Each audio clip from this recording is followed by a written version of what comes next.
everyone, this is Sarah, and today we're going to be doing an acrylic painting class. I apologize for anyone who's been on for a little bit. I normally start right at 6 on Fridays, but had a few setbacks today, so we're starting just a little bit late, but let's go ahead and jump right in. So today we are going to be doing an Orca painting, and I have posted a reference photo. If you look down in the bottom left hand side of the screen right here, there is a link to my Discord channel. That should also be on my main Twitch page. If you scroll down, there's also a link, a button that you can select to go straight to the Discord channel. That should be an invite. Go ahead and join. Everyone is welcome to join. And what I do is I post, every time I do a stream, I post the reference photo out there for you to look at, because I encourage you, whenever you're doing a drawing or painting, especially when you're starting out, to use a reference photo or look at whatever it is that you're drawing, because when we do things from our mind, we're not usually very good at determining what something should look like. So by using a reference photo, then that enables you to basically practice really looking at things. So today we're doing an Orca. Here I'll go over, like I do in every video, I go over my supplies. So I have a canvas here. I have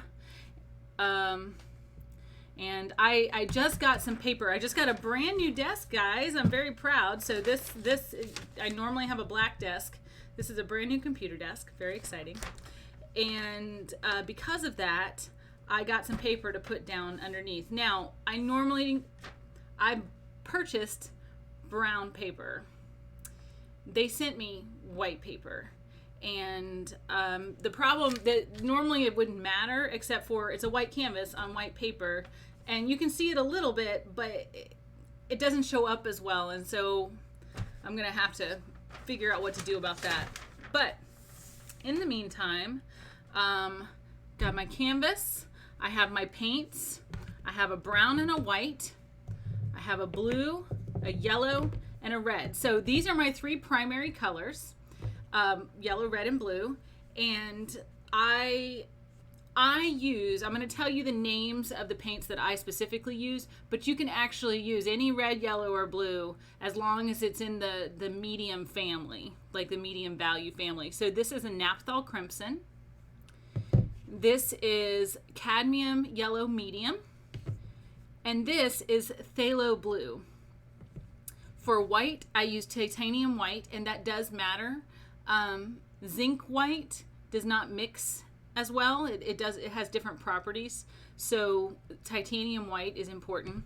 And then burnt umber. And you can really use any brown, but burnt umber is a nice medium brown. Okay. I do want to make a note about paints. If for some reason you are using paints like this is just a particular brand that I happen to have, but these are called craft paints, and they are more liquid than these. This comes out in a more congealed state. So if you are using this, that's perfectly okay. But again, make sure to use medium values. For example, I grabbed this one, which is green, but this is a little bit lighter value. It's not a medium. A medium value would be like a Kelly green. So think about your crayon box. You want your colors that you pick to be very similar to what you would get in a crayon box. Brown, white, red, blue, yellow. Okay.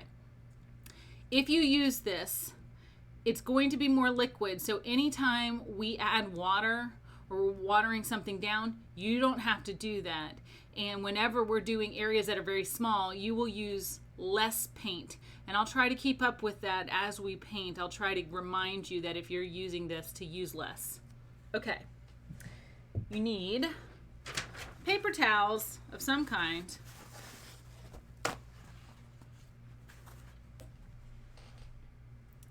A palette knife. This will help for mixing. A palette. And, of course, your brushes. Just a note on the palette knife, if for some reason you don't have one of these, you can use like a plastic knife. It's really good. So that's an idea. If you don't have a palette knife, that's fine.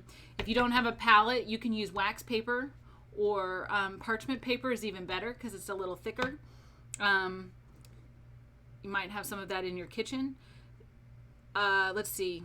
Also, you could use a plastic plate, like an old one. I wouldn't use one that you plan on using for food.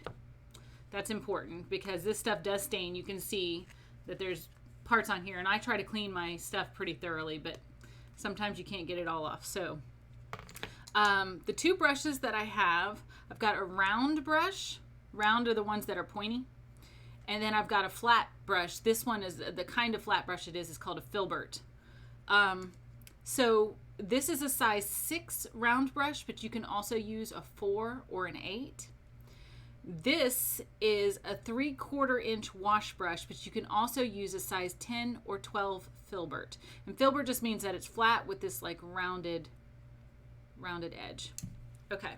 I also happen to have a paint pen. You do not have to have one of these. I have one for signing. I use these to sign my work. Okay. So let's go ahead and get started. Since I'm already running a little bit late, I want to jump right in. Now remember that if you go to the Discord channel, that you can get the reference photo. Just to give you an idea, hang on one sec.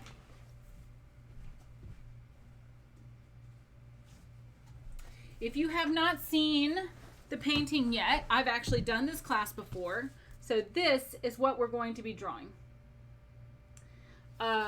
Here, I'll put it under here as well so you can see. So this is what we're going to be doing today, is an orca. All right, so I'm going to set that to the side. Also, I want to mention, I meant to do this earlier, but if you say you have a canvas that you already have something painted on, okay, so like this is a nice it's a canvas board, something's already painted on it. With acrylic paints, you can always paint over this. So let's say you were going to do today's, what I would do is like a blue wash over everything first to kind of neutralize it and give it a blue base, or even white, a white wash. White is going to be harder to cover, so I always pick blue because it's medium. All you want to do is mix some water with it and just paint all over. But that is certainly something you can do if you have a canvas. Don't throw a canvas out just because it's got paint on it, because as long as it's acrylic paint that's on it, you cannot paint acrylic over oil. You can paint oil over acrylic. So as long as it's got acrylic paint on it, you can reuse it. And in fact, many of the masters, Picasso, Van Gogh, any of those guys, painted over their pieces many, many times.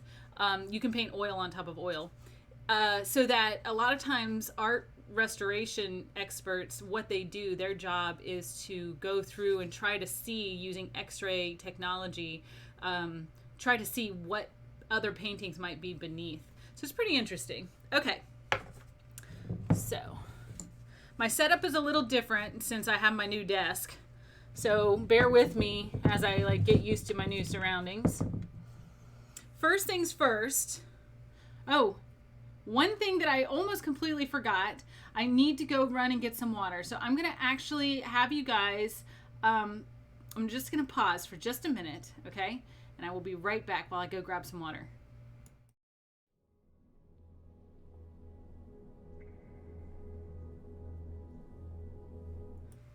It's like the magic of Hollywood. I have my water right here.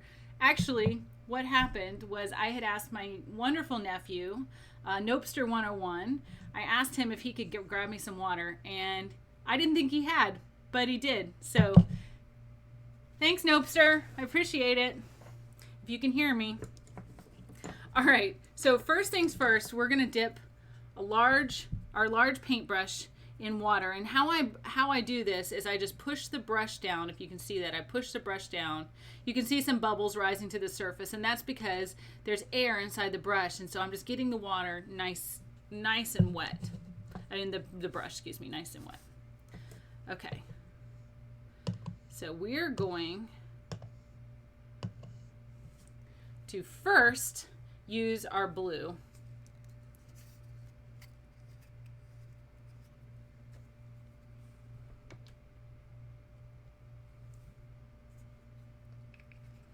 I'm also going to go ahead and put some white out because I want to, oops, come on. I'm going to need that and some yellow. Not much, but a little bit. So let's go ahead and get our white out.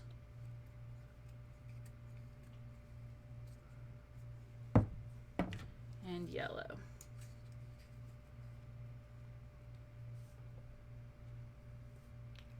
Okay. So I'm just putting about a toothpaste size amount of the paint. If you are using the more liquid paint, what did I do with that? Oh, it fell. Ugh. Bonk my head. If you're using the more liquidy paint, craft paint like this, you just need a couple of, like maybe one squeeze. Not very much. All right.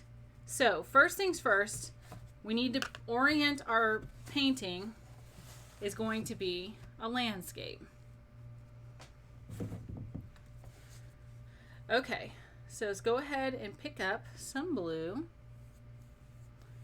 And because we've got a lot of water on our brush, this blue should spread pretty easily. You can always pick up a little more water if you need to. We're going to be able to see through this to our canvas.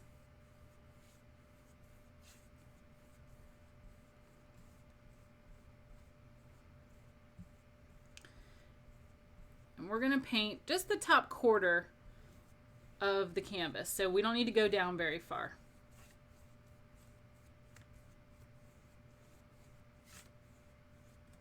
Okay, I'm going to rinse my brush.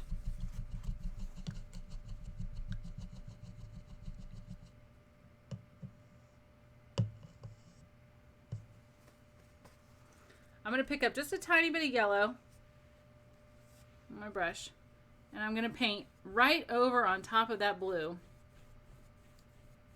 And what that's going to do is it's going to kind of green up the sky a little bit.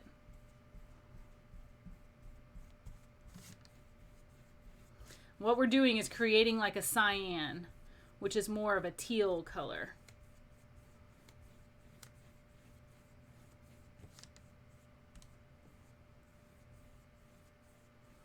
All right, and now next we're going to rinse our brush one more time.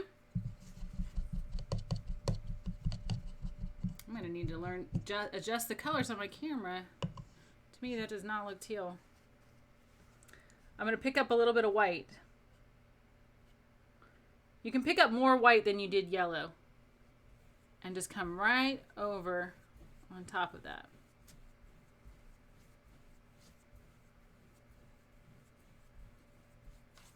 We want more white at the top. To anyone who's just joined, all we've done is start on the sky. We started with a very watered down blue where we could even see the canvas beneath the paint. We started with the watered down blue. Then I cleaned my brush, added a little bit of yellow to make it kind of a teal color. Then I cleaned my brush again and I picked up some white. Now I'm cleaning my brush again and I'm going to pick up more white, but this time I'm just going to focus at the very top. So I'm picking up some more white and I'm just focusing at the very top.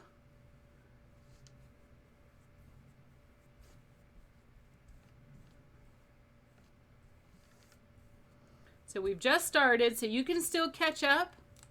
I will pause briefly to let everybody catch up if you've just joined.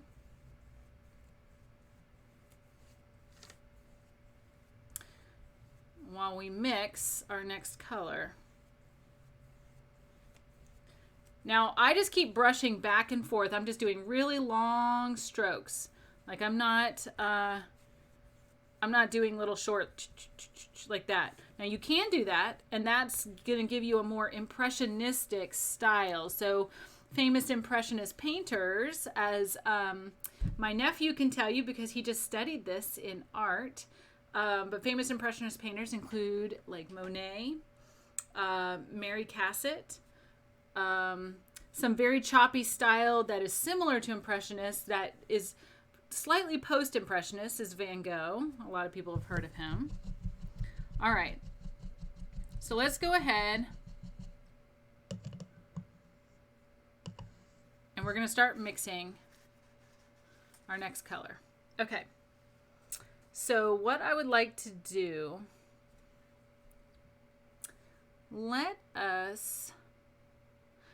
this is our sky. I'm going to actually take more blue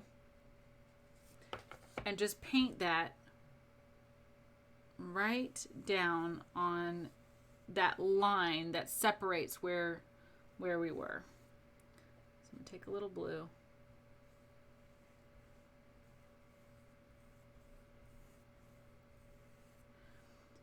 And we're going to actually make this a little bit hilly.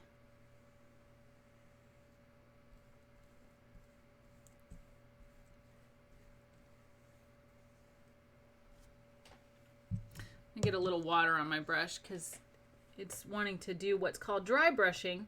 And there's nothing wrong with dry brushing, but it's just not the technique we want for right here. So what I did was on the left side, I made my hill like go off the canvas. And on my right side, I went up and came back down.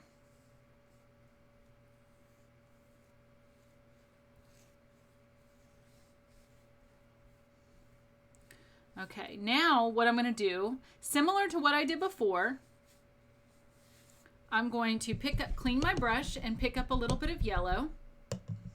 And I'm wiping my brush off to get some of that extra blue off. Pick up a little bit of yellow. Oops, maybe a little too much. And I'm going to paint right over my mountains. But this time, we're going to leave it. We're not going to add any white. What this does, by mixing our colors directly on the canvas, it gives us a little bit more depth, and it makes it look more interesting and like we've got more going on. I need a little more yellow, so I'm going to wash my brush again. You always want to wash your brush when you're mixing colors on the canvas because you don't want to contaminate the colors. You know, I wouldn't want to get any of this blue-green color in here in my palette. If you add a little bit too much, it's okay. Because, of course, these are sort of mountains in the background, so it's okay if they're a little green. It's not a problem. You just want to make sure that it's blended all the way across. If any of you guys that are watching are new to my stream, I want to encourage you to send me questions in chat. I try to look over from time to time and see if anybody's writing so I can answer questions. I do not mind off-topic conversations. Just make sure that it's not distracting anyone from getting their work done. Little like school. Okay.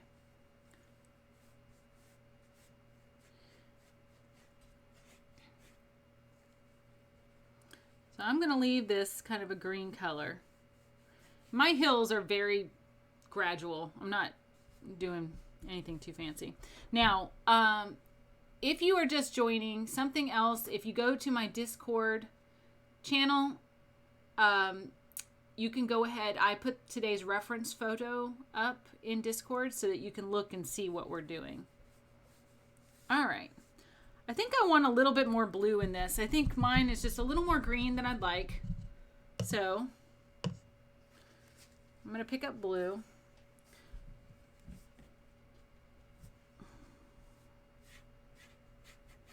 Get that all the way across this time. Then you just start painting back and forth, and that will blend it right there on the canvas. Now, I don't think blending on the canvas is, and mixing your colors on the canvas is always a good thing.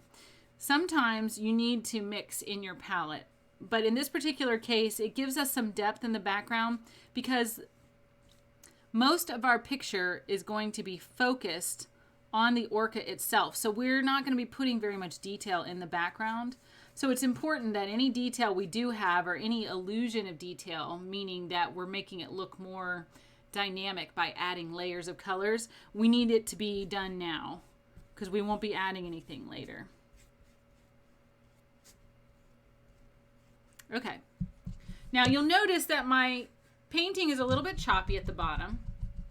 So what I'm doing is getting some water on my brush, and I'm just going to drag it across here so I get a nice even line. Now you'll notice it's a little bit lighter than the rest of it, and that's okay. I just want to make sure that I cover it. We're going to be painting over that with another color, but I just want to make sure that I get a nice clean line. So I'm cleaning my brush and wiping it off. The next color that we're going to make is going to be kind of a purplish color. So what we're going to do is we're going to get some more of our blue here because I've used up most of mine. Now again, if you are using colors like this, where you're using a craft paint, anytime I say add water or water something down, you do not have to do that. You can add a little tiny bit of water if you want to make something more clear, but you're going to have more liquidy paint, so you don't need to do that. All right, so we're going to mix a little bit, let's see. Let's get a little bit of our red in here. Now this time I am going to actually mix my color in the middle here.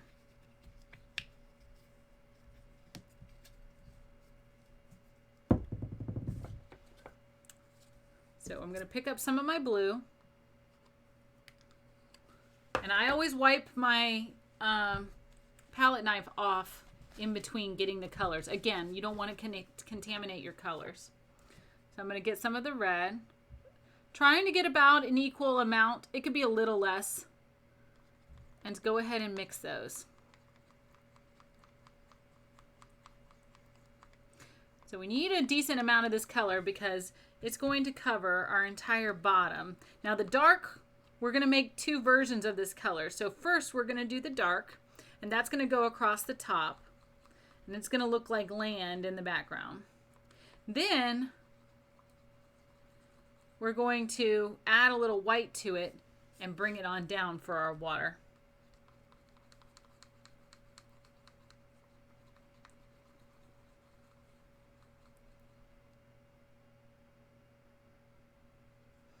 I feel like maybe I need a little bit more blue. I think this might be a little more purple than I want. So I'm going to wipe off the color that's on there. And I'm going to pick up some more blue. And I don't think I have enough. So I'm going to actually add a little bit more. Again, another toothpaste amount. We want this to be a little bit more of an indigo, like a blue purple. Okay, there we go.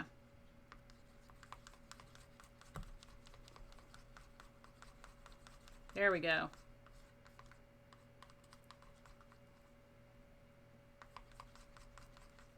All right, so.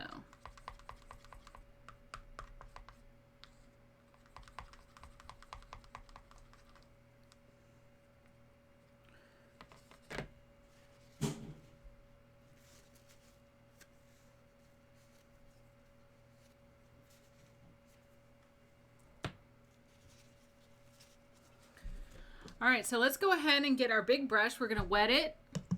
Again, if you're using more liquidy colors, you don't need to do this necessarily. We're going to go ahead and pick up some of this on our brush. We're going to paint a straight line going across right at the edge of our mountains there in the background. Now, if you did what I had to do, which was kind of cover up where I got it wet and I had to cover up, you can either leave it like this, because that doesn't look terrible. It gives it kind of a misty look. Or you can just paint a little bit farther up. I kind of like the look. I might paint a little tiny bit farther up, but I kind of like the look that it's got going now.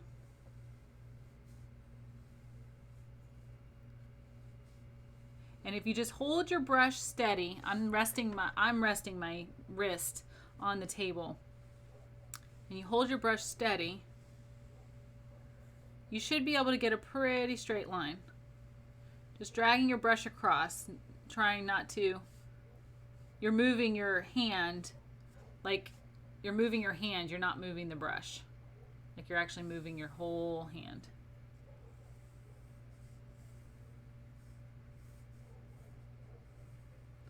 Okay.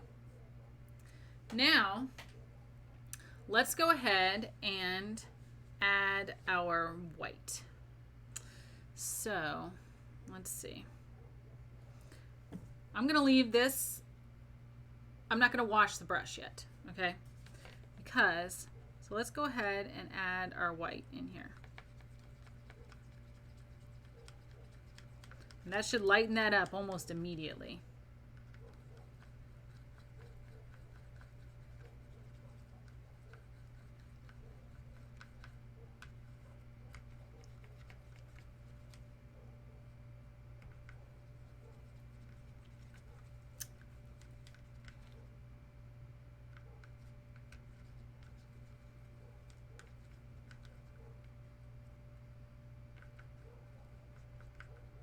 All right, so now we've got a lighter blue.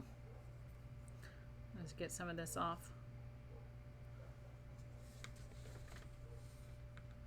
I'm resting my brush there so I can clean my, oh, there it is.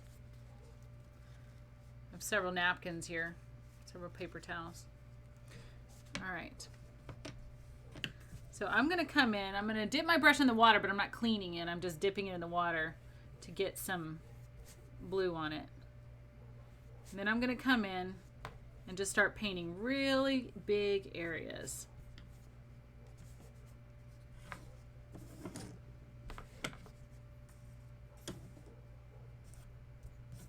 Sorry, I got a little paint on my new desk and I wanted to get that up really fast before it set in. No paint on the new desk. So from time to time, if you are not using the liquid paint, you are going to need to pick up a little water on your brush. And I just come right at the edge and mix that water in with whatever paint is right there at the edge. And then that way you don't have like, it's not super watery right when you add it to your canvas. If for some reason it is super watery, all you do is pick up a little bit of the saturated paint and just come right in your watery area, and that will thicken it up a little bit. So I'm just going back and forth like that. Like that. I'm slowing it down as if it were in slow motion, but this is what I'm doing quickly. Okay?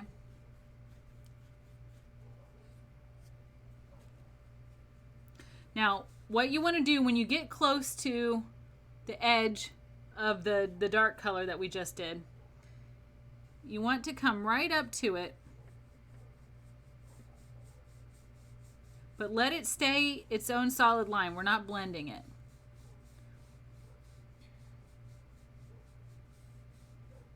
So do the best you can. Like I said, if you have to add a little bit of water, that will make it more fluid.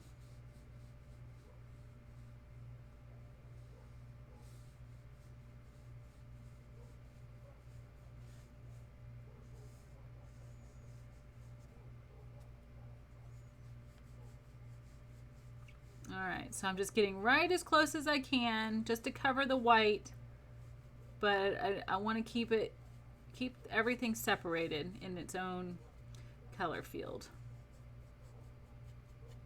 Okay, so let's continue. Pick up some more water.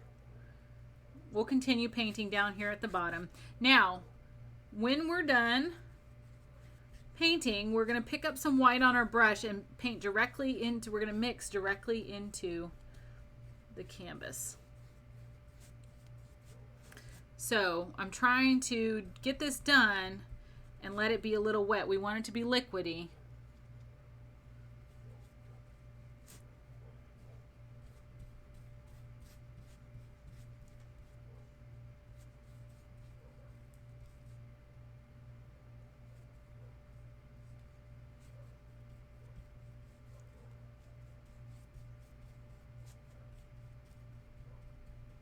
All right, so I'm going to wash my brush off. I've got this nice and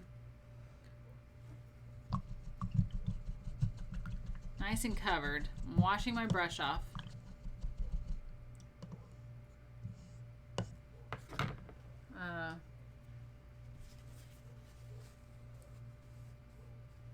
I'm going to grab some white. I do have some left. And I'm going to start right at the bottom here, just going back and forth. You do not have to cover the entire bottom. We're just trying to give an illusion that there's like some waves or something going on, that there's agitation in the water. If you need to get a little bit more water on your brush, which will make it more fluid and easy to move around, you can. And just work all the way up towards the top. You do not have to go in close to the dark blue. If that makes you uncomfortable, you don't want to risk getting too close. Okay. I'm going to give myself a little bit more white. That's got some movement, but not enough. Also, I got a little bit of water droplets up at the top there, so I'm just...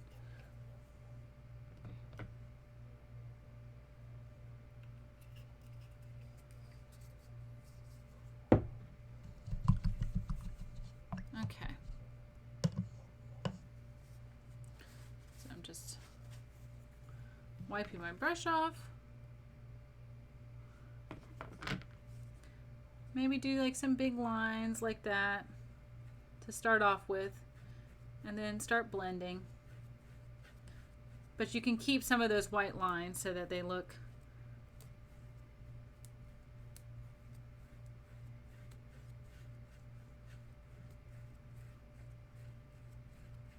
looks wave-like, I suppose. I'm going to leave some of these lines in here.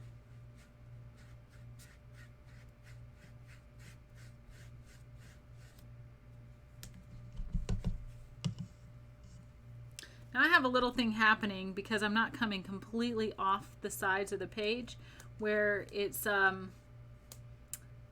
getting like a little funky towards the outside edges. So what I did was just pick up a little bit of water on my brush. That's happening because of what's called dry brushing, which is where there's just not enough water on the brush, so it catches all the little teeth that are inside, that are on the canvas.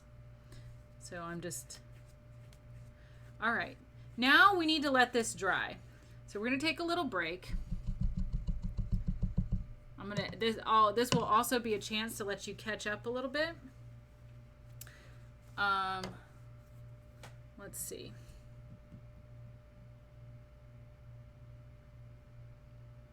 Yeah, we need to let the whole thing dry. So I'm going to give you just a chance to catch up. I have got to get up for just a second. So I'm going to just put a BRB screen on while you will know, because you want to see this probably. So, okay, I'm going to leave this so that you can see it, and I will just remove my camera because I need to eat something really fast.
thank you for being, well, welcome, Nopester. Thank you for being so patient and letting me get a quick bite to eat, because 6 o'clock is normally my dinner time, and I was just a little bit starving. So, okay. Hopefully you finished and we've allowed our canvas to dry a little bit. If it's not completely dry, continue to let it dry. That's important. Pause the, okay. Pause the video and give it a second. We're going to start using our round brush, because we're now going to be doing the shape of the orca. Well, the top half of it.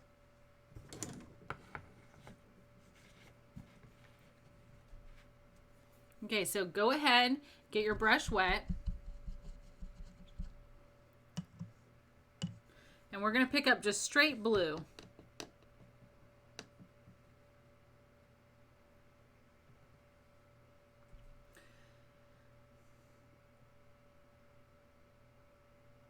All right, so the first line, just to give you an idea of where it's going to start, the first line starts probably about, let's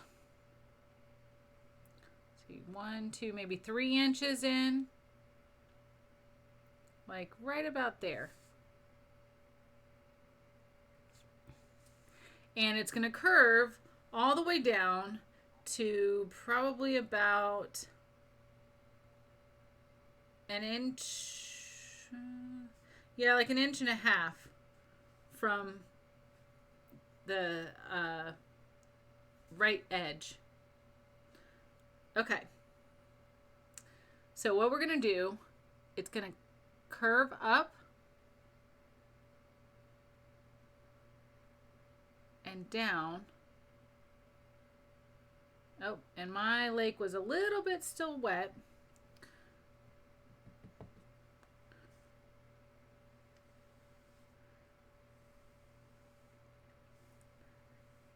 And then you're going to go slightly past the mark, just a little bit, and then you're going to curve right back down to it.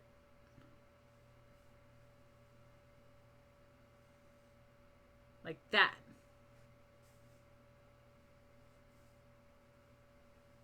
Okay. This does not have to be a perfect line. This is just, we're just drawing generally where our orca is going to be. Okay. So get some water on your brush and get some more blue paint. Now we're going to draw a second line right underneath. Comes out a little bit, and it's going to curve up. That's about like where the eye area is.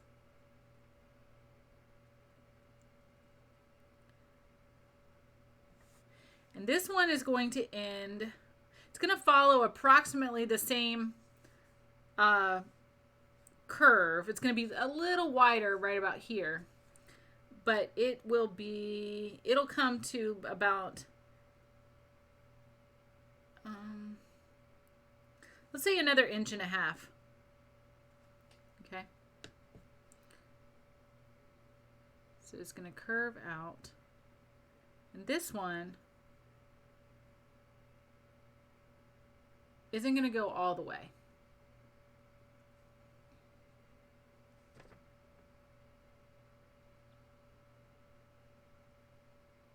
Yeah. Because this is, again, this is just the top half of the orca.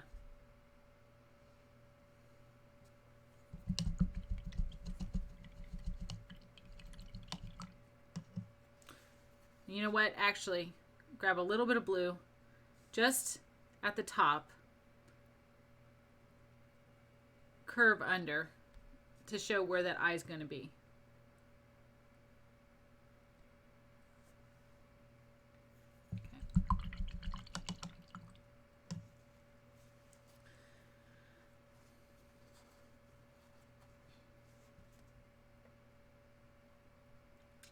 All right. So I'm giving you guys just a second to catch up to where I am, because I do paint a little bit fast.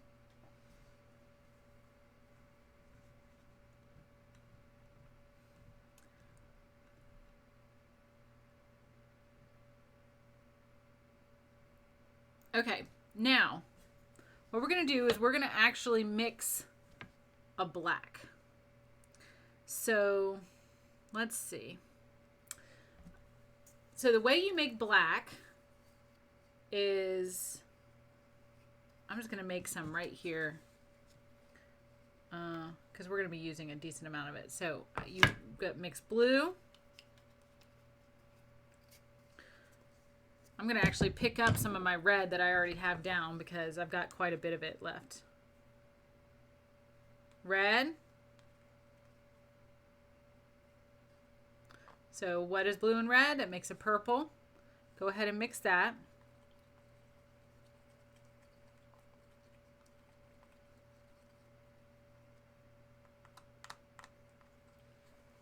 I'm just mixing. I think I'm going to need more red. That's still a little bit too blue because you want almost equal parts.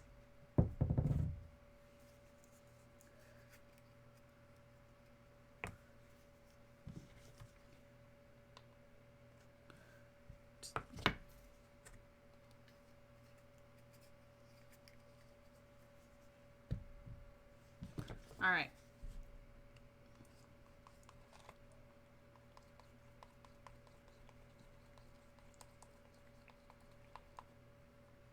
All right, that's much better. So you want to get a nice dark medium purple, so right in between blue and red.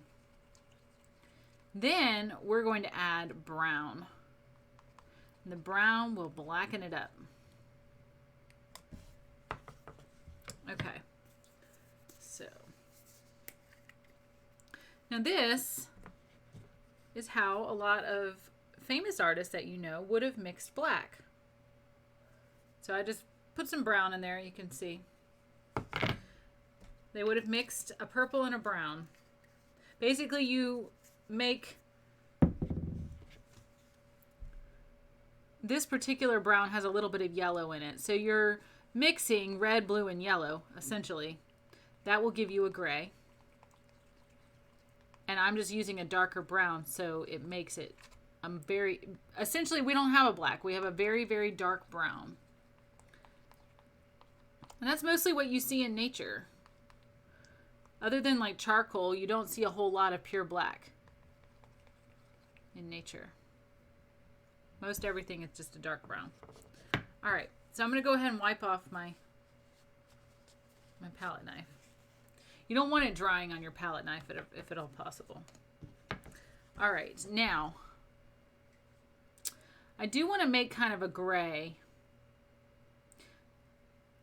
Let's do this. Let's mix.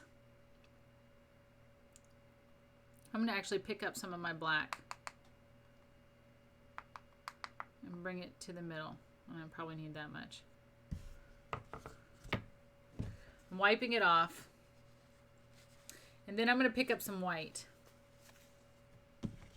So probably the white that I have left in there is fine. Like half a toothpaste size amount. And what we're making is kind of a dove gray.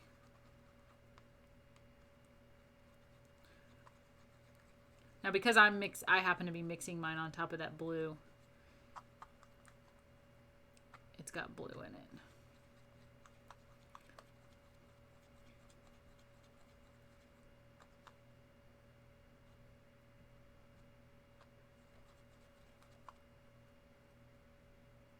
That is too dark. So here's what I'm going to do. I'm going to put some of that in a well. And I'm going to put some white directly in it.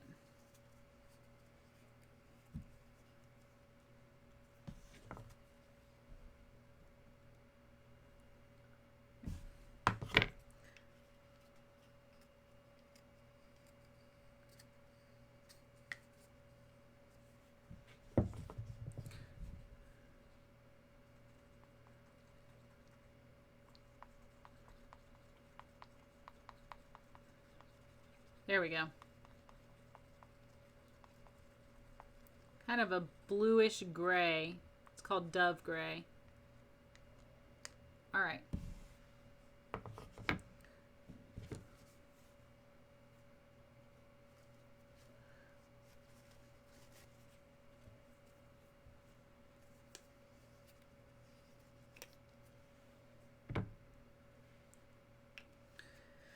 I'm picking up just a tiny bit. This is a little bit more blue than I want, so I'm picking up just a tiny bit of red. Not much. I'm mixing it in. There we go. It just makes it, it purples up the gray a little bit.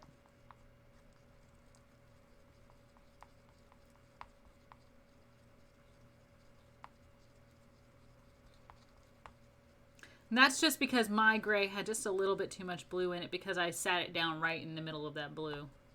That was my bad. Okay. Now we can wipe off. Now what we're going to do is the underside.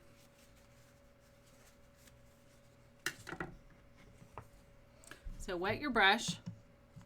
Pick up a little bit of that gray that we just made. All right, and right underneath the line up at the top here, we're gonna create kind of like the bottlenose line, and it's gonna go follow that eye that we made earlier.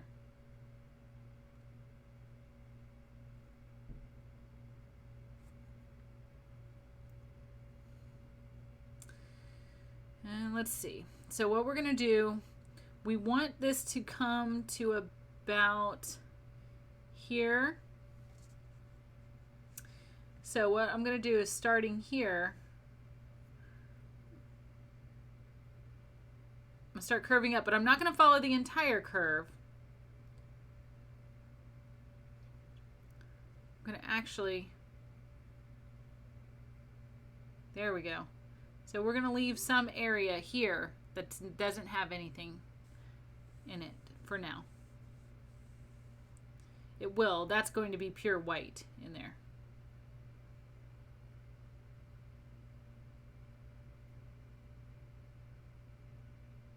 Okay. Now, this next line is a little bit tricky, so take your time. So what we're going to do is starting right here where like the nose ends, we're going to do another line coming down, and it's going to look a little bit like the shape of a leaf. So it's going to come down and it's going to come back and meet this line here. So come down. This is your belly. So however big you make this, that is the size of the belly of your orca.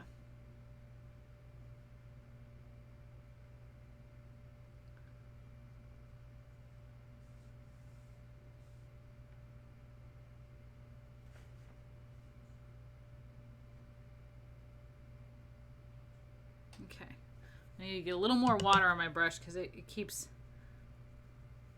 moving towards dry brush. So you just kind of meet those together.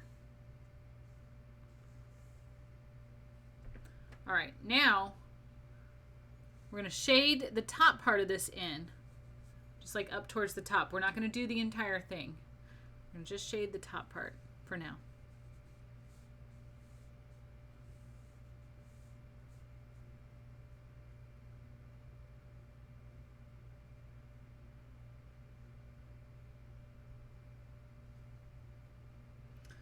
All right, I'm going to get a little water on my brush because again, I'm getting towards the dry brush. Just to show you, I get a water on my brush and then I just kind of mix it in the paint.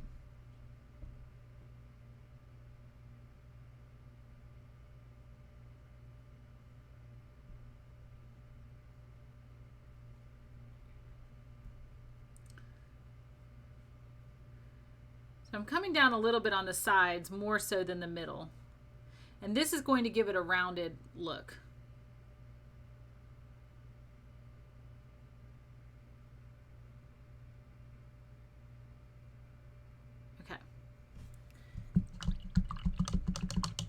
Now,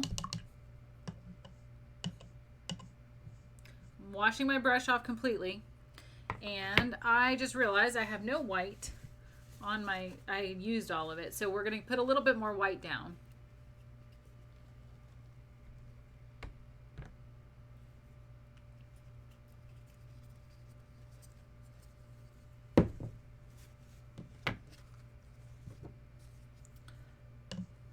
Brush a little bit.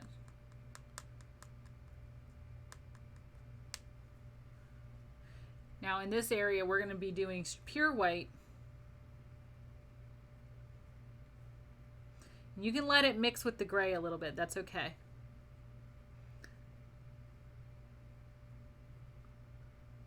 In fact, that'll make it look even more natural if it mixes with the gray.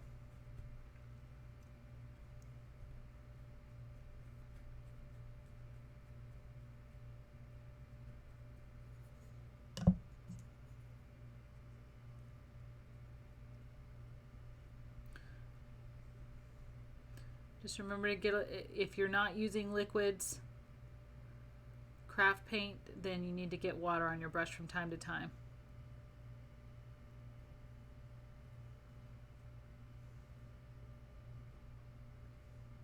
But I'm letting this go all the way to the edge and letting it mix with the gray line that I did before.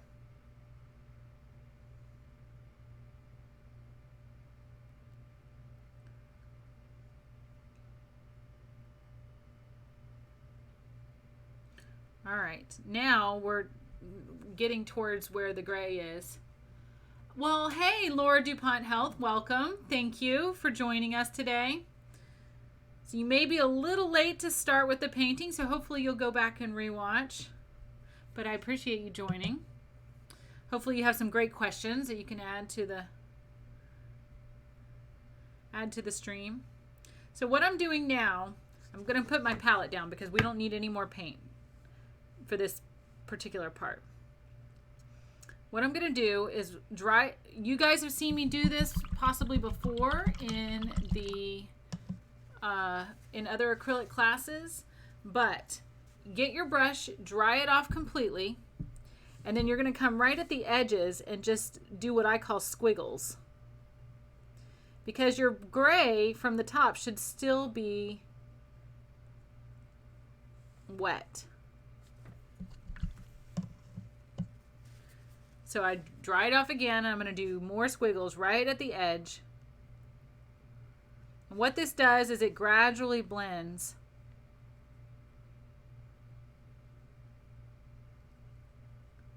the white into the gray.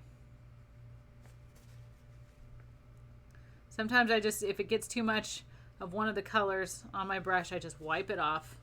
You don't necessarily have to wash it every time.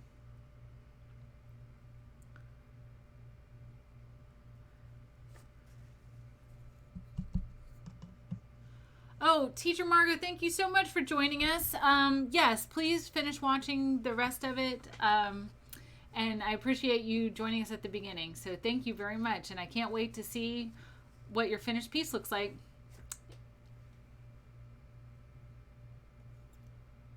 Okay. All right, so we've got this blending done. Now we need to let this dry just a little bit. So what I'm going to do, I particularly like to use a hair dryer, and I found that that's very effective. So I happen to have a hair dryer here. I'm going to go do that. Hopefully you will do the same.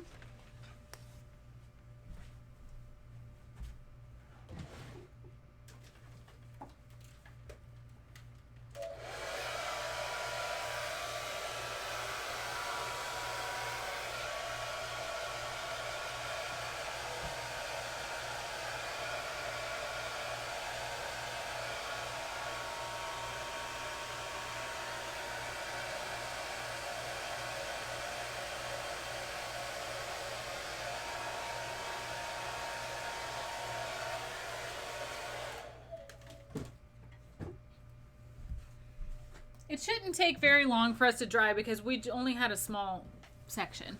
But you want to make sure that it's at least a little tacky, if not completely dry. Completely dry is the ideal, but if it's still just a tiny bit tacky, that's okay. All right, now we are going to start with the black that we made. So let's go ahead and get our brush wet and pick up some of our black.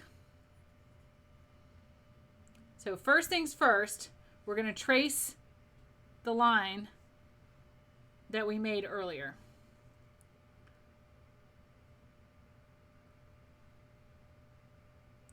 This time,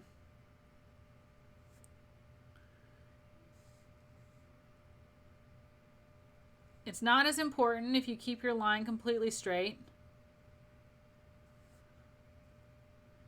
because we're going to be doing this part black. So again, you will need to pick up water from time to time, unless you're using craft paint.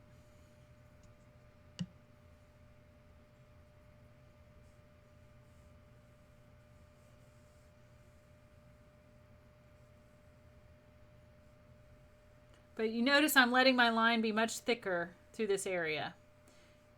That's because that will all be black. So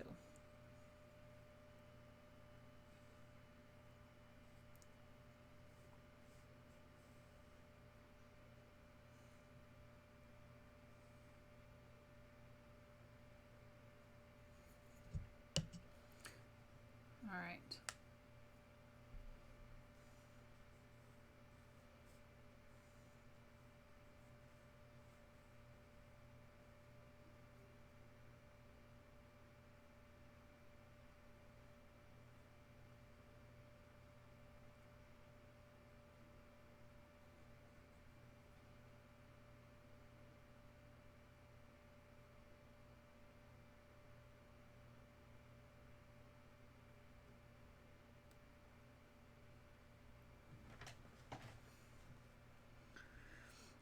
All right. Let's go ahead and get the line on the other side. I'm going to get a little bit more water.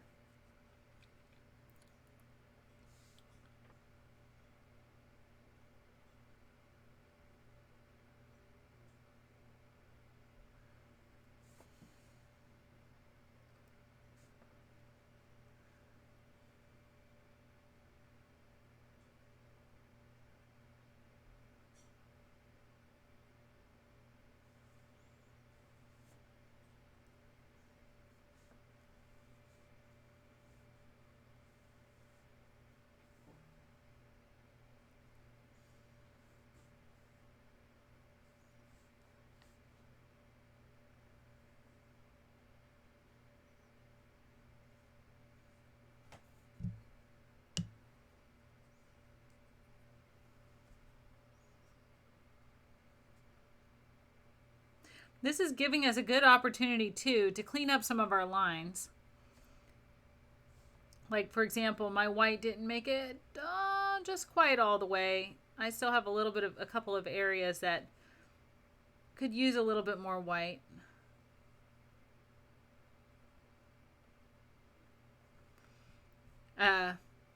Or they just need to be covered up. So in this particular case, I'm just going to cover them up with the black, rather than doing that whole process with the white over again where we blend it. Now some of this will be covered by the... Well, hi, welcome, Riley Sindak. You can clean up the lines at any time, but if you look at the painting that we're doing, oh, hold on. If you look, there's gonna be a lot of stuff going on down there, so it's better to clean the lines up now. But you're right, you can clean up lines anytime.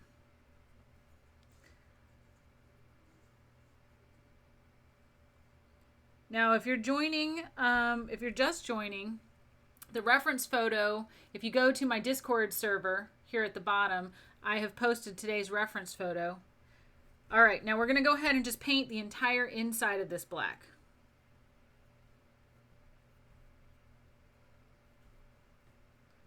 Now be careful not to just cake it on. Like you definitely want to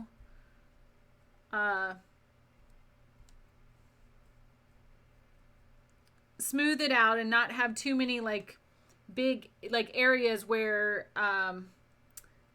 it's raised, you know, because that just means it'll take a lot longer to dry. So I will pick up a lot of it on my brush, but I try to make sure I smooth it out. And be sure to get some water.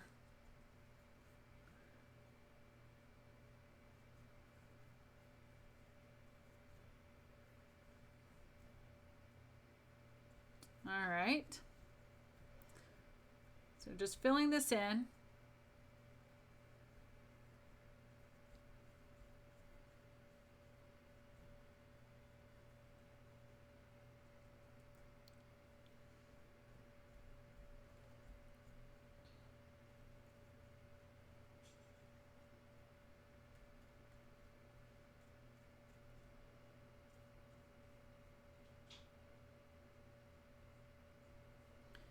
Now, if you happen to have any of our light gray that we made left over, hopefully you should, because I mixed quite a bit of it.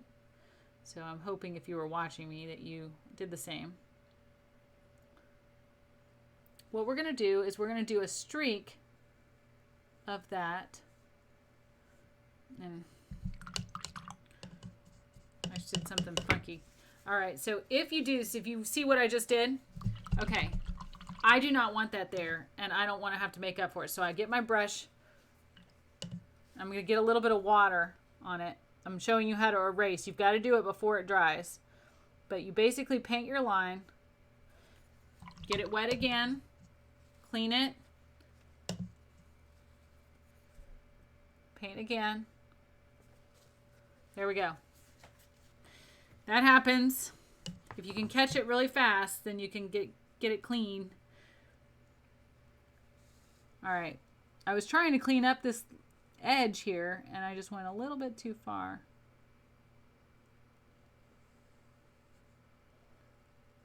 This is what happens sometimes if you try to be too much of a perfectionist, which I can do. I've overworked many a painting in my lifetime where I should have stopped hours before I did.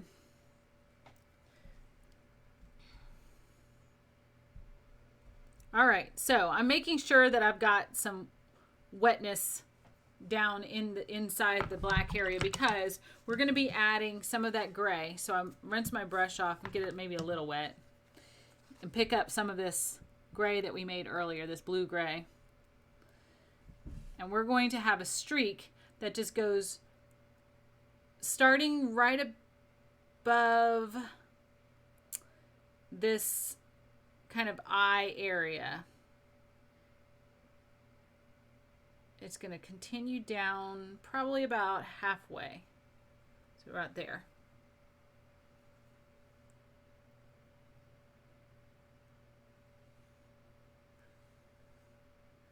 Now, we do want to blend this. So I'm putting it on right now, but we're going to pick up some black and actually blend this.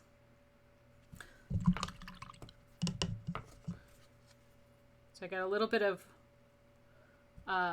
water and black. And I'm just going to paint right over this.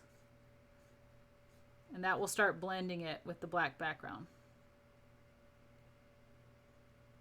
We don't want to make it too thick, so once it starts getting a little thick, stop and clean off your brush. Well, hi, Philip Trudeau. Welcome back. I haven't seen you in a while. Thank you for joining us. Missed you. All right, so what I'm doing is just clean brush. I'm not adding any color to it or anything, and I'm coming along the outside of that streak that we just did. And occasionally you'll have to dry off your brush. This is the blending. This is where we're blending it.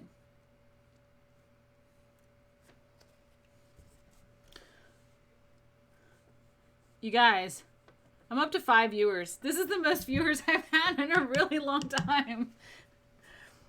I think sometimes I stream in the middle of the day and it's hard for people to join, so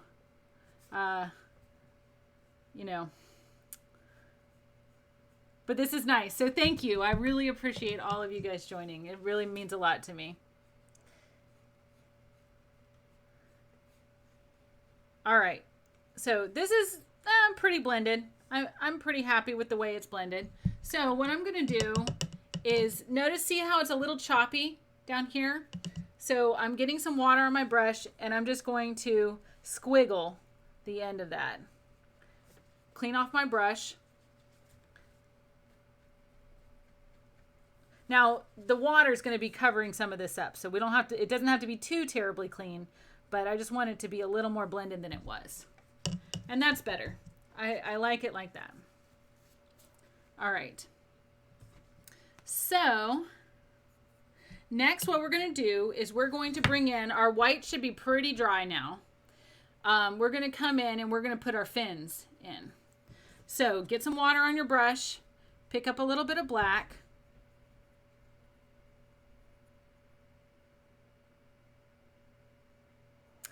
All right, and so the first one we're going to do is the top fin. So this is going to come straight where our mountain is here. We're going to basically, it's going to create like a V shape. So come out probably about 2 inches. Keep saying I'm going to start thinking metrically for everybody who's watching me who's not from the United States, but I have not done that yet, so I apologize to you guys. 2 inches. I don't even know how many centimeters that is, so I apologize. You'll have to look it up. I should by now, you would think, especially having been a math teacher and science. All right, so now we're going to do kind of a funky backwards S. So it's going to come down just a little bit, and then it's going to curve out, curve back in, and then curve out again and slope. Now I'm looking at the total shape of this, approximately 5 centimeters. Okay, thank you. I appreciate it. Thank you. Okay. So I am, this is too small. This is way too small. So I just did it a little bit too far in. So what I'm going to do is I'm going to actually bring my line in the front down, or towards the top of the body. I guess it's the top, really. Kind of bring that out a little bit. And you can go ahead and paint that in.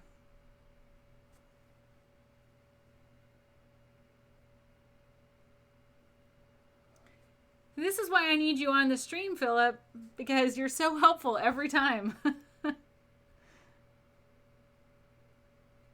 I can't actually think of a single stream where you have not been helpful, so that's saying something. All right.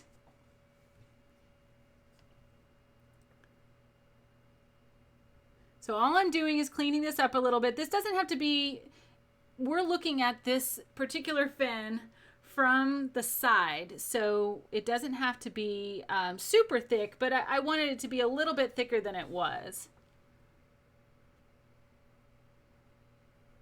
All right, I think that's pretty good.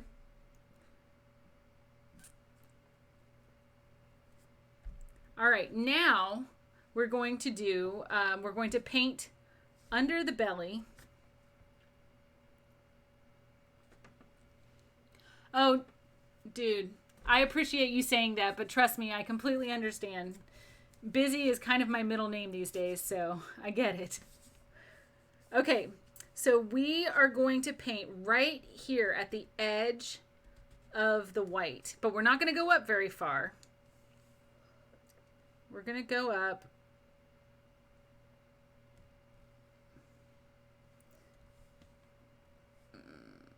Let's see.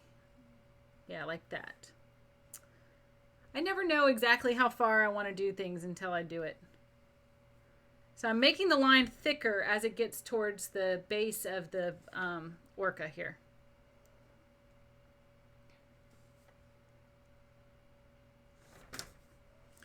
So there's one of our lines.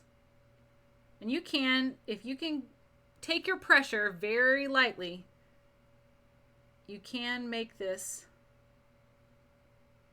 it's a little thin little line that looks like it's going underneath the belly.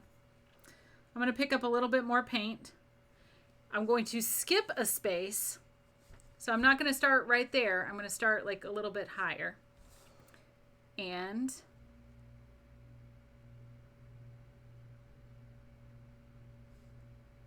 I'm very gently putting my brush to the canvas. I'm like hardly touching it at all. So let's go to about there.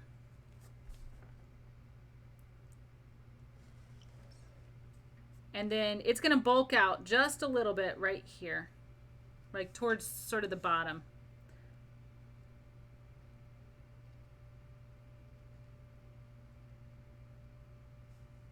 Okay. Now, from this area right here is where our bottom fin is going to come.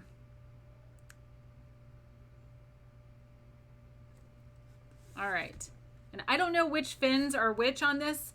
Also sad, because for about 10 years of my life, I wanted to be a marine biologist. So you'd think I know my fins a little better. But this is kind of this orca is kind of tilted to the side. So I don't actually know which one this is. So no, just art lesson today, guys. No science lesson. No marine biology. All right. So from right here, we're going to have like kind of a very long S. All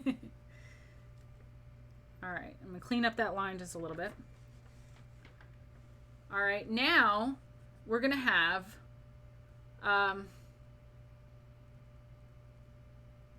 this looks a little bit like a lowercase r.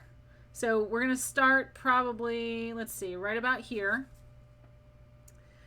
And it curves down a little bit, but then it curves out like that. So like I said, it looks a little like a lowercase r if I had to make a shape name out of it.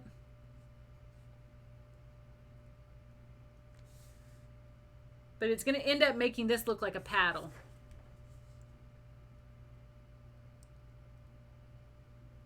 All right, now we can paint this in. So go ahead and fill it in.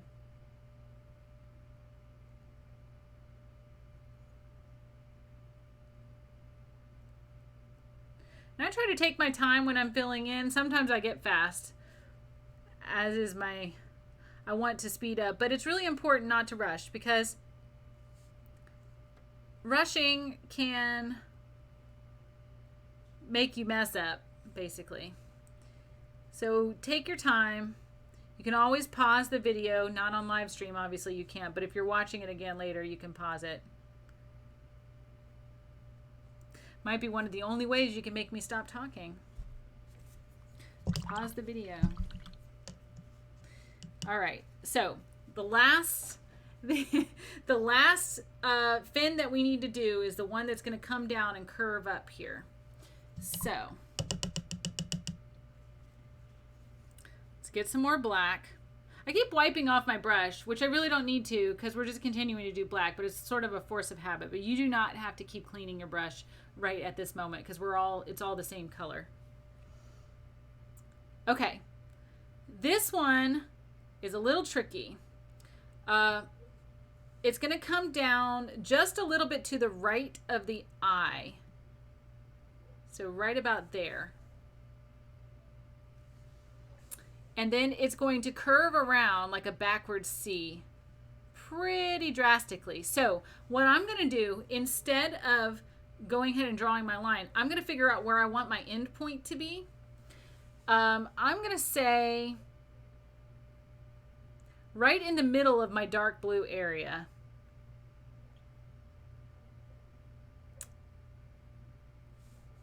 Like there. Like so, just a little ways from your orca. And then now I can curve my C. So it's going to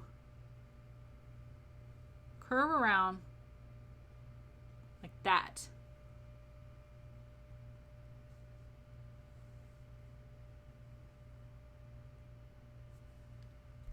All right. Now we've got to make the other side. So this is it's gonna kind of curve back, like the shape of my hand is gonna curve back towards the body. So we'll do that probably about right here. I'm just gonna make that shape. It's very difficult to see because it's already so dark, but it's curving back. And then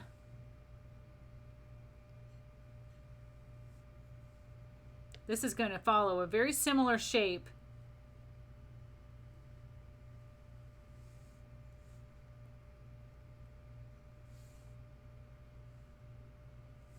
There, like that. So let's pick up a little bit of black, a little bit more black, and we're going to go ahead and paint everything in.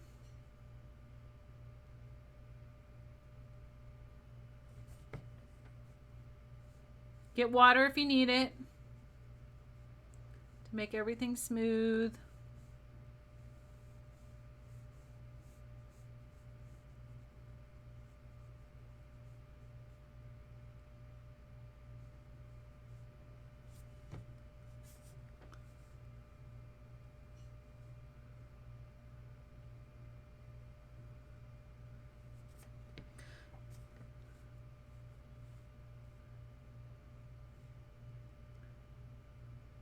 So hopefully, Philip, if you were busy, I hope you were doing some awesome work on your game. Is that what the being busy meant? That you were getting like all this work done and you're ready to ship? I'm kidding about the shipping part, but hopefully you're getting some work done on your game. Philip has been designing a game, which seems pretty cool. I've been trying to follow it, but I've been bad about it lately, so I apologize. Yeah, ready to ship. It always is, right? I mean, by today's standards, pretty much ready to ship the next day after you start coding, right? So I think it's kind of the ongoing joke with on streams that are streaming game development, because it's just like ship it, you know. Early access, exactly. I think I was talking to someone today on my team. I am working on a web dev team right now. I'm the lead developer. Very exciting. Even though I don't know what I'm doing, so there's that. But I was talking to one of the girls, and we were talking about kind of a speed to market, like the idea that like companies like Google and Amazon, that's what they do. They're almost constantly in beta. And it's a little bit, so that's how I want to be to a certain extent with my instruction. Like I'm always improving it. Like there's a constant improvement. And really it's just a matter of getting the consumer used to that. If you think about some of the games that we play, like in, think about like a Candy Crush type game. You know, there's an update to Candy Crush like every week or 2 weeks or something like that, right? You know, so it's constantly updating, and I'm expecting that whatever feature I'm looking at this week might not be there in a couple weeks, or it might be improved or something like that. Right, exactly, Nobster. It doesn't really end. So there's that idea of letting the consumer be the user acceptance testing, you know, rather than testing it and spending all this money on getting it. By the way, we're letting things dry. That's why I'm taking some time to discuss game development. So that's right, infinite levels, because the thing is that it's the idea that instead of spending money in the forefront and you know, getting it perfect, when in reality you don't know what the consumer exactly wants, so it's never going to be perfect. So if you can get something out, get it out the door and actually into the hands of the consumer, a lot of times you have a better chance of improving it. Now, if you don't want your consumers to be upset because they're getting something that's not very good, that's when you have to change the culture to accept that there's constantly going to be updates and that they are part of really the alpha more than even the beta, but that constant, just that constant beta state. So, you know, there's something to be said for it.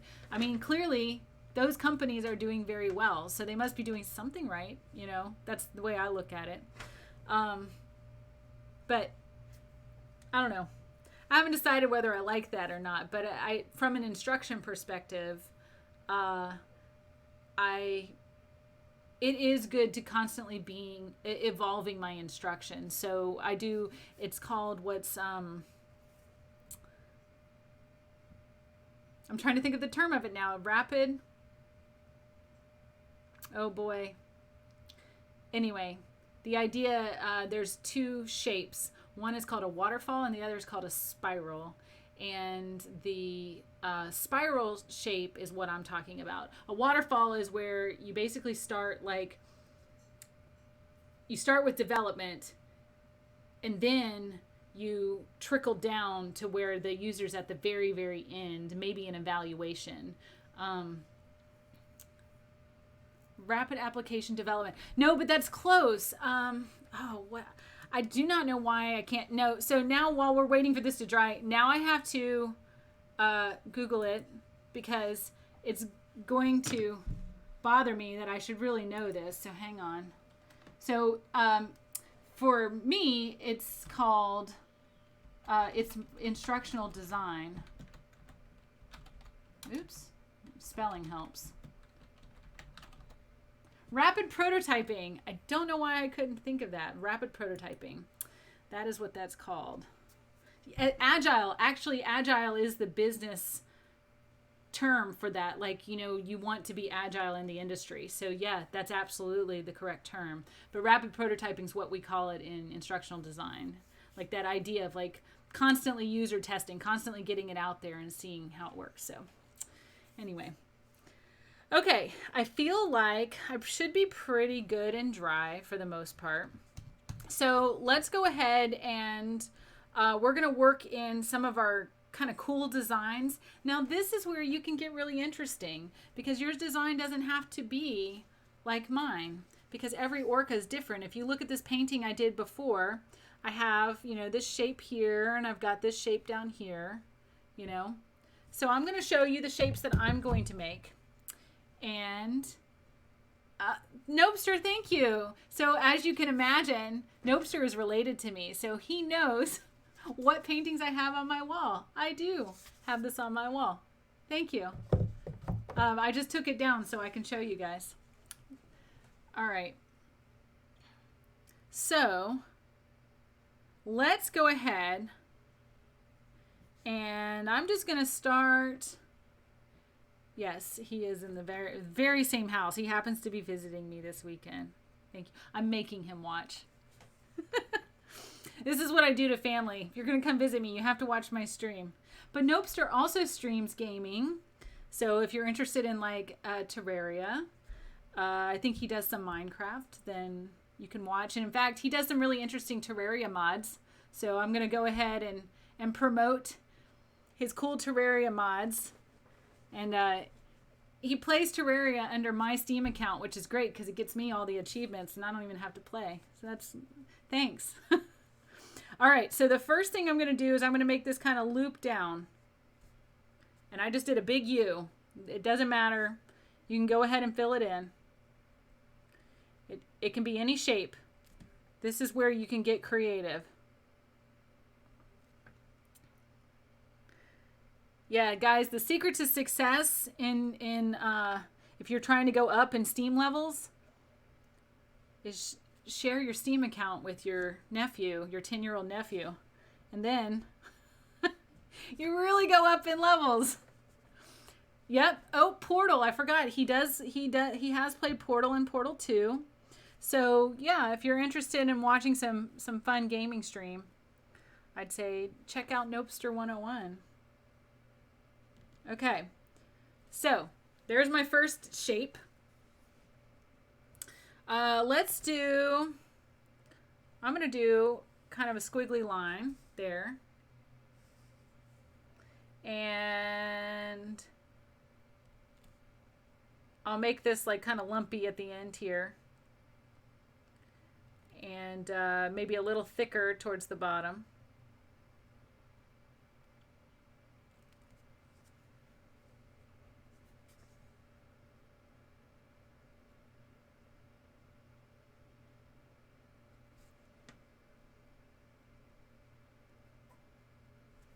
You get some water on my brush because it's not wanting to cover. There we go. The water just helps like kind of lubricate the paint so that it moves the way you want it to move. All right, let's do, I'm going to do like kind of a line there.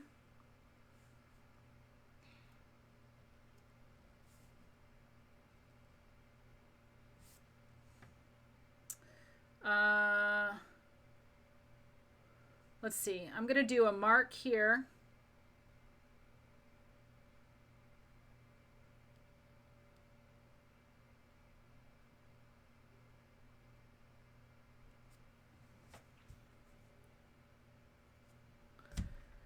I'm going to do a mark right there.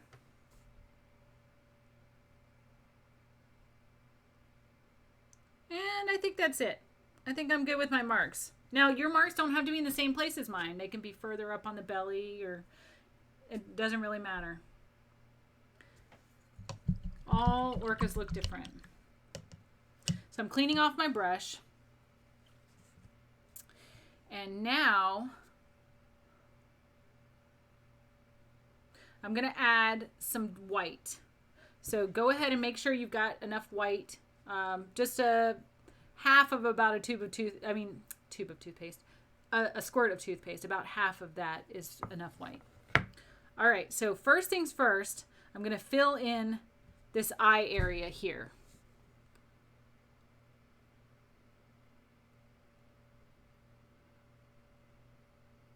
So I'm being very careful to kind of keep my shape.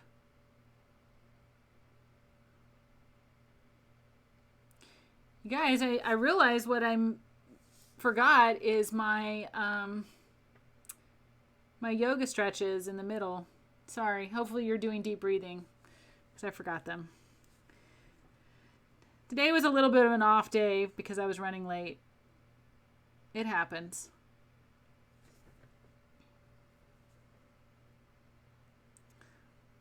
All right.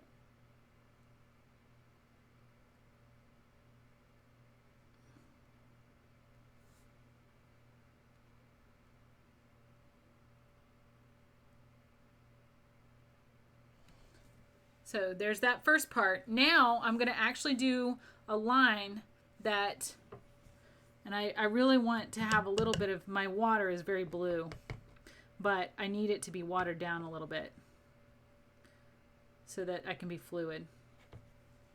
What we're going to do is we're going to actually bring a little bit of white right into the tip of like the nose area. We're going to curve this around very carefully so as not to cover the black that's already there.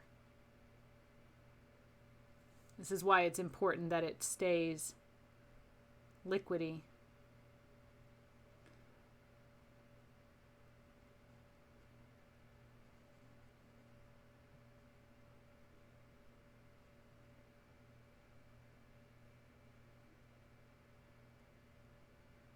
There we go. All right. Now there's going to be a little spot right over his eye area. So let's pick up a little bit of white. Get some water if you need it.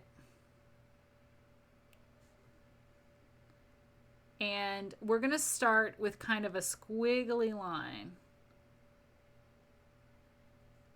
Like that. Just a squiggly line.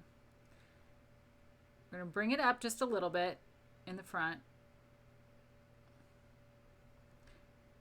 And then dip back down. Oops. I don't have enough water on my brush. Man, this blue, I'm going to need to get clean water. Well, maybe not. We're almost done. Okay. So we're going to dip back down. then this back part is actually going to be another little bump.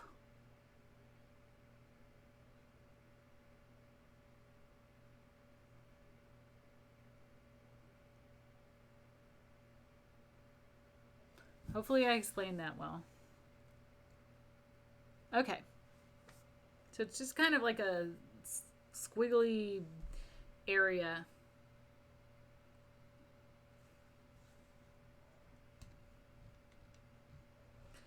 All right, now this is the fun part. We're almost at the end, guys. So, by the way, so I just want to discuss this with you guys since I have a larger number of viewers than I normally do.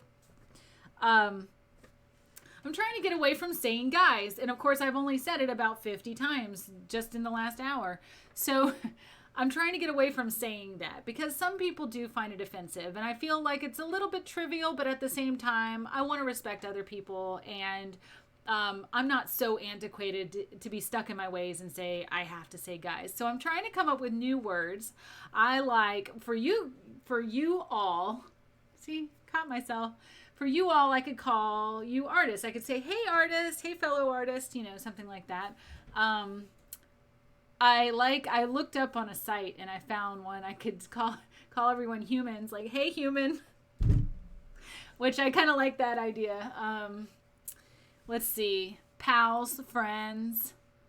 They don't all mean the same thing though, right? Because if I'm talking to my classmates, I might say, hey guys, but I wouldn't say, hey friends, because they're not really my friends, right? You know, so, well, not necessarily. I guess they could be my friends. Welcome humans. Yes, I love it. Well, then the very last one on their list, I love, love, love, I really want to use it, is mortals. And it made a little note that said that it might potentially offend anyone who is immortal in my group. So I hope that I don't offend any of you immortals out there, but I might start using hey mortals as my greeting because I feel like there's like an air of mystery to it. So, all right. But I figured that's what I thought too when I said, hey humans or welcome humans, something like that. It makes me sound like I'm some kind of, alien from another planet or something. But I don't know if you guys, I just did it again. It's definitely a force of habit. So I'm going to have to change it gradually, which if you've watched some of my previous streams, I can't even say shading versus coloring in when I'm doing a drawing class. So I don't know how I'm going to change this other part of my vocabulary that's been since I was a little kid, but I can try, right? Okay. Something I would like to do before we start doing the craziness, mortals, is I'm going to put some pure white right in this area now that we've got it drawn, or painted rather. I'm going to put some pure white here because this is going to show that our belly is turned and it's going to make it look more 3D. So I'm going to do this entire area in here white.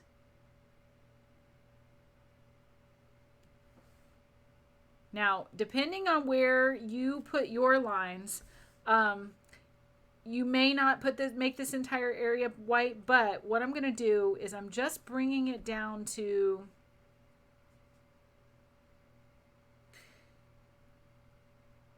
maybe just almost as if there was a line like that. Like from the bottom of this thingy that we did. We're going to blend it. I might bring a little bit of white and bring the white just a little farther down. We're going to blend it though. So how to blend something that's already dry, because it's already dry down here. Regarding the guys thing though, I really appreciate any input. So if anybody has any good names instead of guys, then let me know. Okay. So I've got a dry brush and I'm going to come in and just feather right at the edge.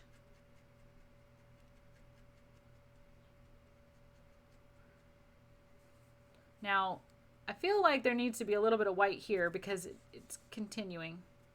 So maybe I'll get a little bit of white going in there.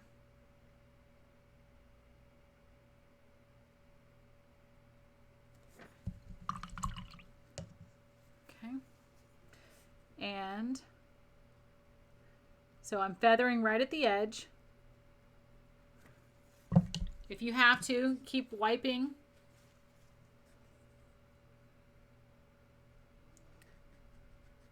And feathering. And that is how you blend. You need to blend over here a little bit.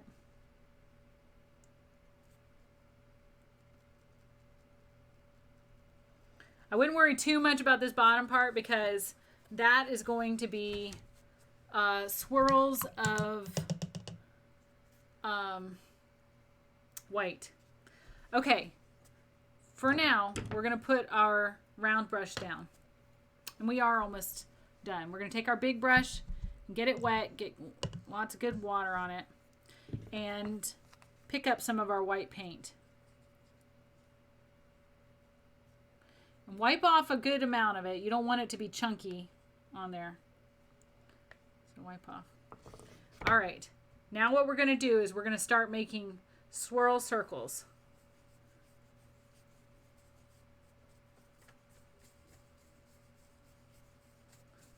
Just swirl it all the way over. Swirl it.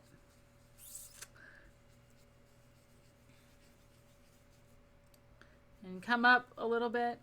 There. Ta-da! That is, it's going to be like our kind of a mist.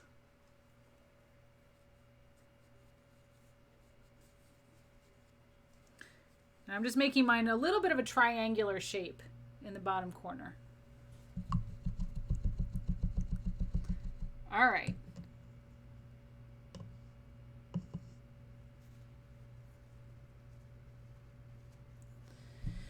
Now, I'm going to pick up, I dried off my brush a little bit, and I'm going to pick up some more white, but because it's dry, it's going to get like more white marks. So I'm going to swirl again.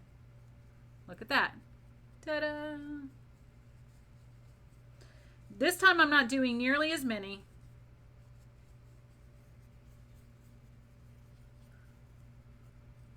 It just saturates it a little bit more. All right.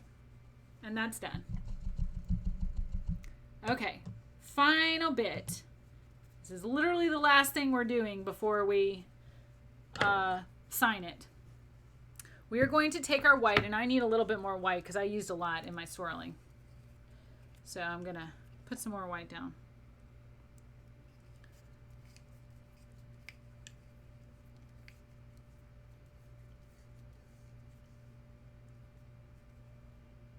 Okay. Get a little bit of water on your brush. Get some paint on your brush. And we are just going to start doing dots. Now, I'm not going to just... Oh, it went out of focus a minute. Okay. I'm not just going to go crazy. I am going to actually think about where I want this to go. So I'm going to have some droplets of water coming here. So I might put some little drops. And all I'm doing is just touching it lightly. Some drops are going to be bigger than others.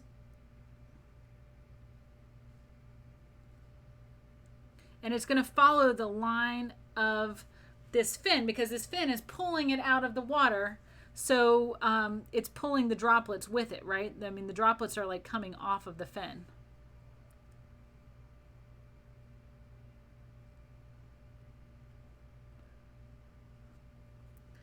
Pick up more paint if you need to.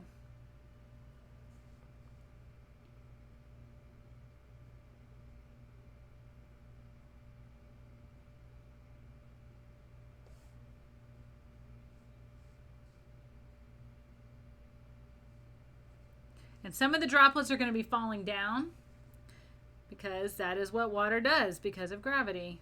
At least on this planet, water falls down. Down to the ground. Now I am trying to be a little bit random about my placement because, let's see.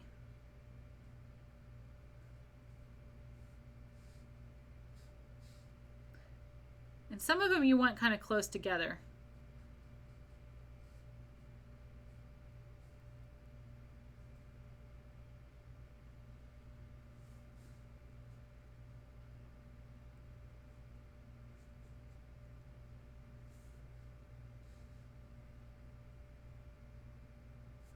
All right.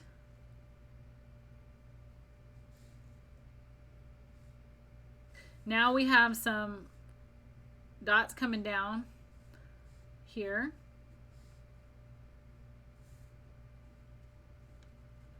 The majority of our dots are going to be at the bottom, but I'm trying to get these ones taken care of first.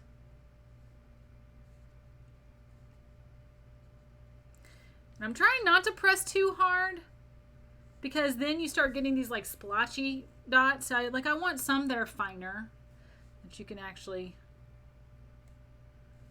see as dots. But you do want some splotchy ones too, because that's what's going to make it look more realistic. All right, let's see.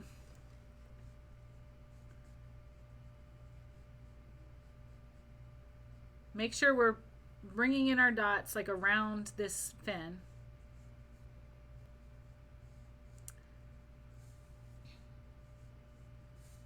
All right, now we have also, same as we did here, this fin up here is also pulling out water. So get some white, and we're going to dot.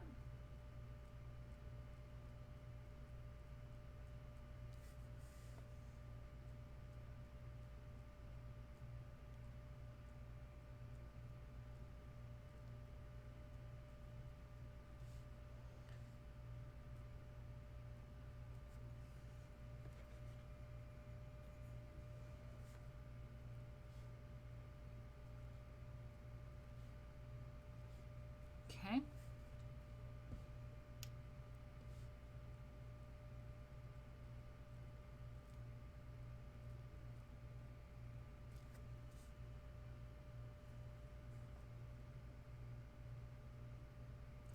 Bring our dots are going to come up a little bit, a little bit onto the back of the Orca, because again, it's just carrying the water with it.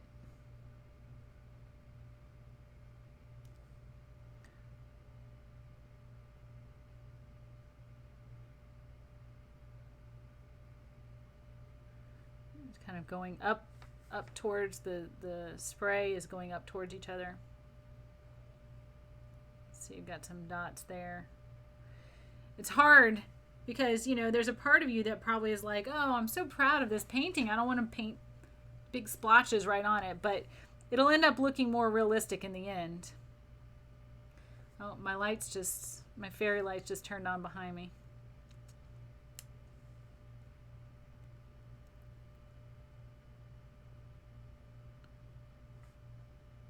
So I'm coming down the side.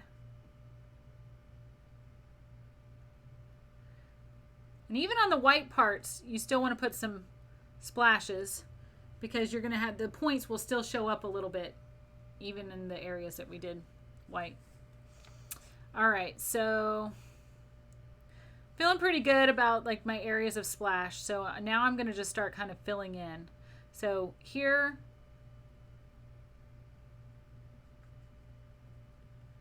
I'm just kind of starting to go faster.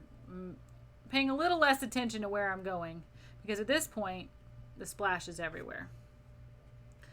Everywhere we've got splash.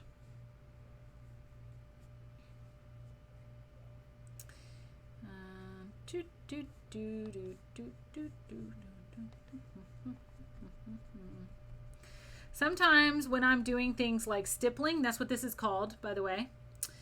When I do something like stippling or pointillism, then I do like a little sound effects or a little tune, because it's kind of a monotonous task.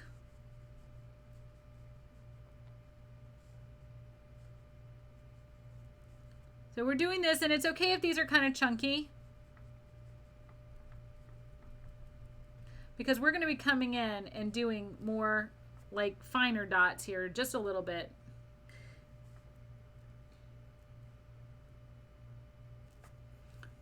actually cleaning off my brush, but not because I'm using a different color, but because my white was starting to get, it was starting to clog up my paintbrush, and it was harder to get points.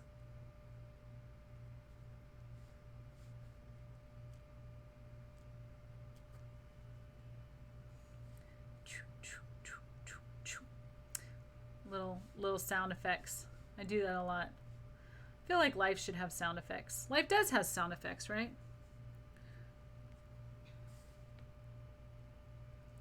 In writing, we call it onomatopoeias. Words that are sound.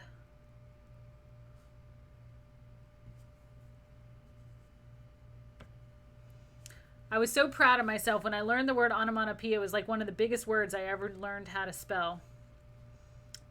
That I was like, I know a big word that's complicated and I can spell it. I was very proud of myself. I don't even remember what grade that was. I don't remember when we learned about that. 4th, 5th grade maybe? I don't know. A grade where spelling words, like spelling big words, was still a big deal. Because, you know, as you get older, you're like, I don't think you care as much. I didn't have spelling bees and stuff when I was older. I did, though, in 4th and 5th grade. And I was in them. The spelling bee. I don't even know. I guess they still do those. I don't know. Spelling bee.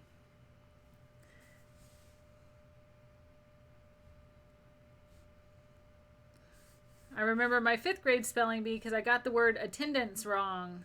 I kept spelling it like flight attendants. And even though I asked them for a sentence, my brain could only spell attendant with a T. I couldn't wrap my brain around the C.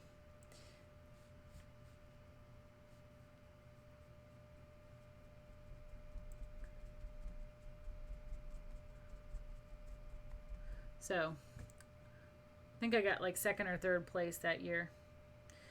And I got just discouraged and I didn't do it anymore. Which is fine, because, you know, I was in middle school at that point. I mean, who wants to do spelling bees in middle school? I mean, I guess some people do. And I can't fault them for that. Okay. So I'm getting down here. We're just going along, making our dots.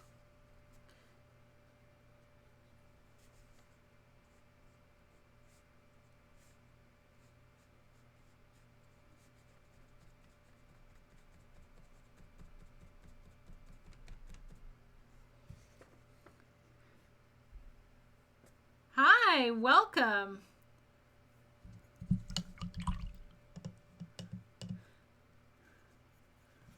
Oh, it is a bot. Well, can't do a whole lot about it right now, but hopefully it's not being too damaging. All right, we're almost done anyway.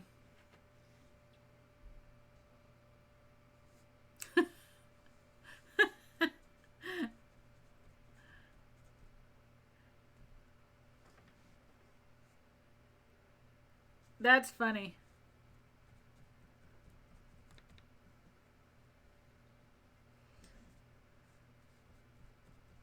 All right, so I'm getting to my little bottom corner here. I want to be a little bit more careful by making my dots. I want them to be prettier on the edge here.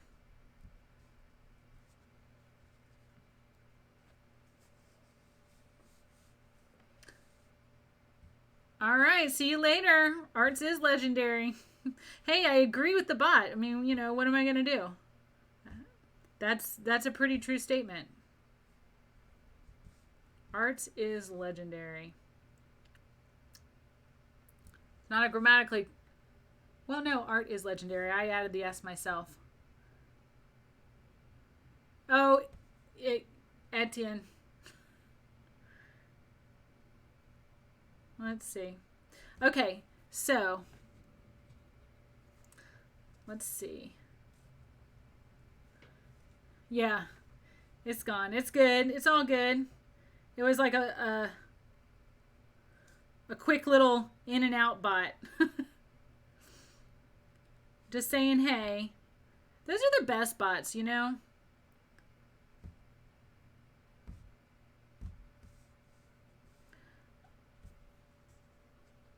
I wonder, I doubt they are because they're probably not very sophisticated, but I wonder if the bots that are they created for this can do any kind of learning, like any kind of machine learning. I don't know.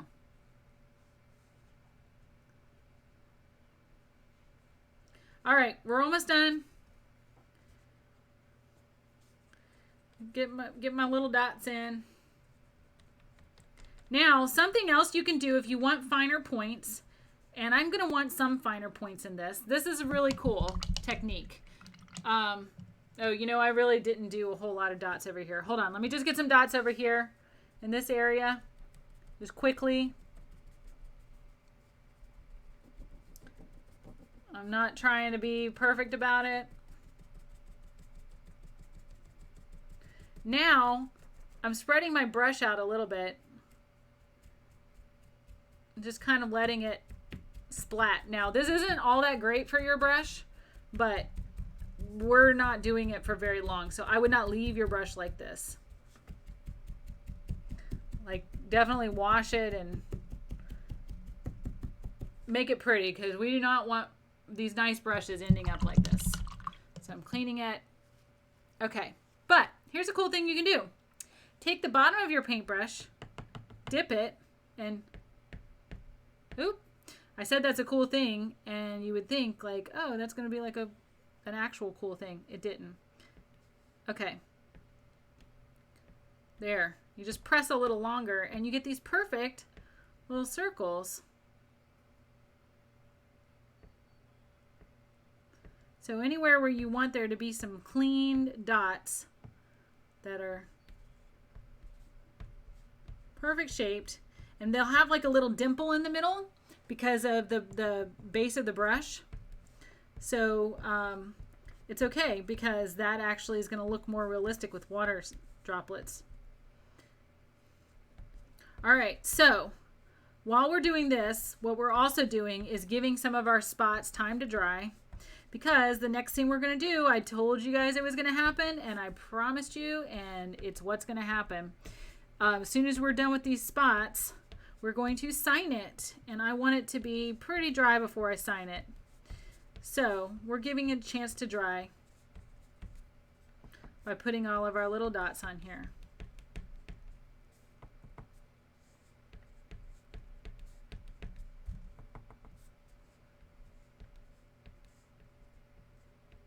You know, I don't even know.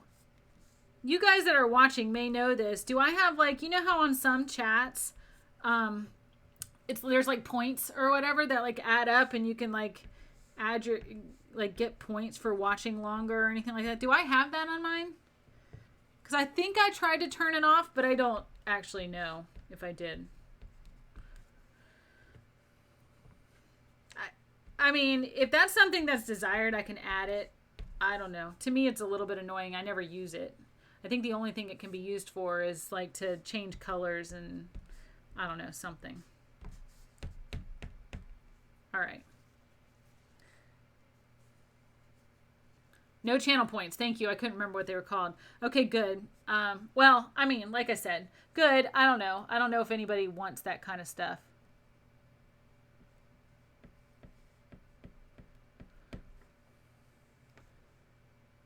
Oh, so you can disable them?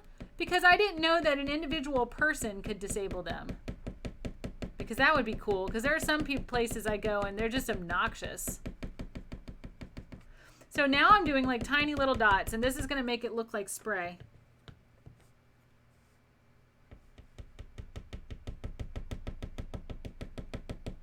You can actually hear it's making like a tapping sound. And this does tiny, tiny little dots.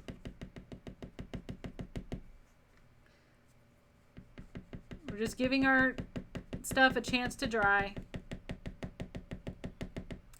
A Chrome extension called Better Twitch TV. Ah, can you do anything else cool with Better Twitch TV? Because I will recommend people get that. including myself, you can do fun stuff with it.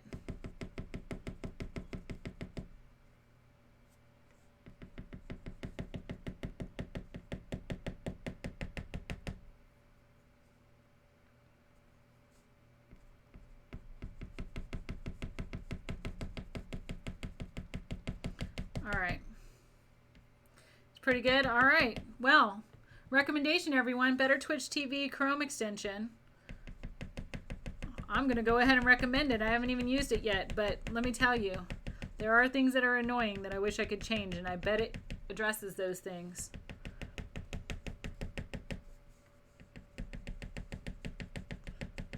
Okay. We're getting pretty good. I mean, at this point, it's like I'm just going crazy with the dots. So we're just going to call it done. I think we're pretty dry. Now, I want to show you guys something. Don't worry, I'm not doing anything else. I promise we'll be done. But notice I have like a ton of this black left.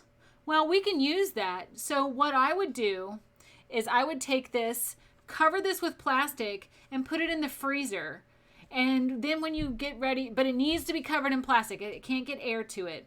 But you put it in the freezer and it will preserve all of this paint so that you didn't waste your paint. What you do is when you're ready to use it, you take it out probably about an hour to 2 hours before you're ready to paint and just let it thaw at room temperature. And it should thaw pretty well. So I think I am going to probably save this paint because I have a lot of this gray, a lot of this black, yellow, white, blue, red. I have like all of these colors left. Now this in the middle is probably still, it's a little bit wet, but it's mostly dry. So I'll probably clean this out. I'll scrape this part out and then just let this stuff dry. But you can keep your paints. Again, wrap in plastic or put it in some kind of airtight container if this will fit, like in a big, like a Tupperware or some kind of airtight container, that too, and put it in the freezer. Okay, so I'm calling it. I say it's done. I brought my gold paint pen. And you got to press it down a little bit. Okay.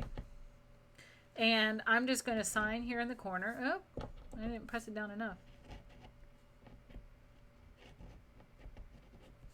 All right. Well, you know, I think it wasn't completely dry. So all of that time, and I was trying to let it dry. But ta-da! So hopefully you have a similar looking creature on your painting. If anybody did today's painting and would like to share it, if you go to the Art Share Discord channel right there, you can take a picture with your phone. You can upload it to the Discord, my Discord server, and we can discuss. So just let me know in chat if anybody has actually done the painting with me today. I know that Teacher Margot was doing the painting, but she had to leave to go teach. So she won't be sharing hers just yet because she only got the background done. But if anybody else did this, then I would like to know. Just a real quick critique of mine. What I always do in critique is I talk about one thing that I think is effective and then one thing that I think I need to work on. So what I think is effective, first of all, the shape of my Orca, I did a great job. I just want to show you. This is last time. I feel like my Orca looks a little pregnant. So the belly's just a little bit big. But this one I think is a little bit more streamlined. I like this one. So maybe this was like her husband. Her we won't say husband, her partner in life. Okay, so he's a little bit more streamlined. Let's see. I probably could still do some work with the spray. And in fact, I probably want to pull in a little bit more white. Remember at the beginning when we were putting like the white lines in the water? I feel like maybe I could have been a little lighter here. And I think that that would have been a little bit more effective. You can see in this painting, I did get a little bit lighter in there. So, you know, something to think about. Other than that, though, I think it's pretty effective. I like it. It looks like a killer whale, you know? So, what can you do? So, I'm just going to really quickly go over and check my Discord and see if anybody's uploaded pictures. I don't think anybody has. but just in case. Oh, well, Teacher Margot did actually put her background. So she mentioned, she said her colors don't match my colors, but she has the background finished. So I'm looking at it, and I think it looks pretty good. She does have a little bit more green in the sky and background area, but again, that's perfectly fine, because once she gets the Orca in there, you're not going to actually see you're not going to actually see a lot of the background. I mean, you can see my Orca is taking up a good chunk of the background. So I think that's not going to matter too much. Not to mention that where she is right now, she could actually go in and kind of blue that up a little bit. So, hey everyone.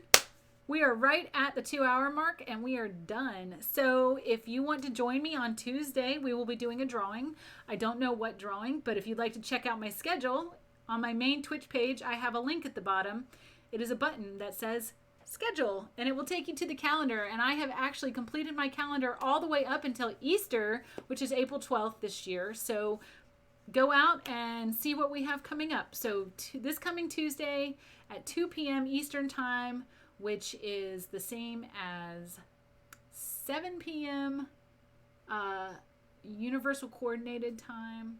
So if you would like to join me, then please do. Thank you so much for joining me today, and I look forward to seeing you on Tuesday.